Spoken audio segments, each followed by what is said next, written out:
আপনি সংস্কার করেন, কি সংস্কার করেন? 6টা কমিশন করেছেন, সেই কমিশন কাজ করছে, খুব ভালো কথা। এই কমিশন কাজ করছে, কাদের সঙ্গে কাজ করছে? তারা কয়েকজন পণ্ডিত ব্যক্তিকে নিয়ে এসছেন, আমরা তাদেরকে খুব ভালোভাবে চিনি, শ্রদ্ধা করি, সম্মান করি। কিন্তু একই সঙ্গে জনগণের কাছে যান, তারা কি চায় তাদের কাছে জানুন। বিখ্যাত লেনিন, আপনারা অনেকে নাম শুনে থাকবেন, ফিলোসফ, পলিটিক্যাল ফিলোসফার, বিপ্লবী, রাশিয়ার সোভিয়েত ইউনিয়নের বিপ্লব যিনি নেতৃত্ব দিয়েছিলেন, তিনি বলেছিলেন, when there is a crisis, go to the people, learn from them and come back implement it then.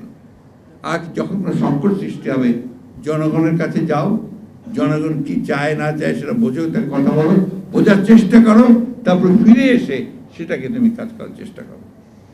এই যে কতগুলো অভিজ্ঞতা, সেই অভিজ্ঞতাগুলো কাজে লাগাতে আমরা বলেছি আপনারা সংস্কার করেন, আমাদের কোনো আপত্তি নেই।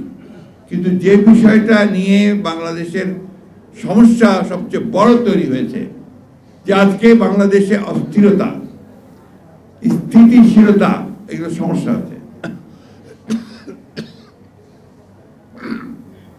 এই সমস্যাগুলো অনেক কমে যাবে যদি একটা নির্বাচিত সরকার থাকে।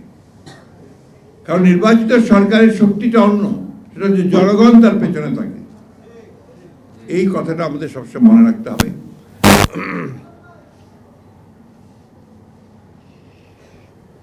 আমরা সে কারণেও সবসময় কথাটা বলছি যে আমরা সংস্কার চাই, আমরা সংস্কার সবচেয়ে বেশি চাই। যে একই সঙ্গে আমরা এটাও চাই যে দীর্ঘকাল অনির্বাচিত সরকারের হাতে ক্ষমতা থাকা উচিত নয়।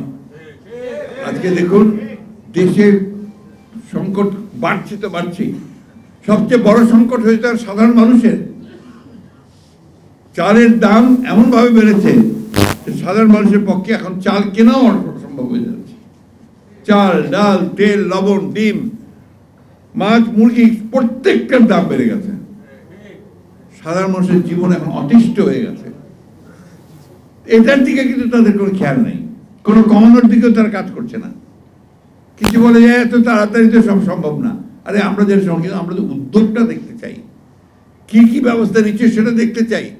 আমরা তো দেখলাম না যে ওনাদের বড় বড় যারা উপদেষ্টা আছেন বা দায়িত্বপ্রাপ্ত যারা আছেন, তারা গিয়ে বাজারের মধ্যে, মাঠের মধ্যে গিয়ে তারা জিজ্ঞাসা করছেন, মানুষকে বোঝার চেষ্টা করছেন যে সমস্যাটা কোথায়।